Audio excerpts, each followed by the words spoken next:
موسیقی همیشه در سابق پیش از اسلام هم جز مذهب بوده، بعد از اسلام هم جز مذهب بوده. حالا یک به حساب یعنی اتو مثلا اتو نبوده که یک نفر که تنها بخی بیدین باشه و موسیقی کرده باشه.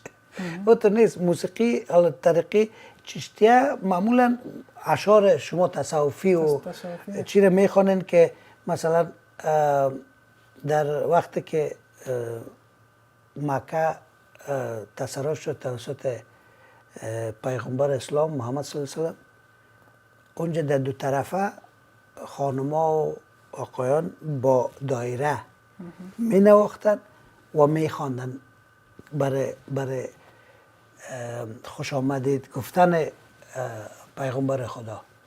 دیگه این حال نمیفهم که موضوعات زیاد نمیپیچیم. موسیقی یک علم روحانی است به نظر من و شما حتی در طریقای مختلف میبینید، در مذاهب مختلف جز مدیتیشن و جز چی بوده؟ جز مذهب بوده. اما تو پیشتر گفتم نه؟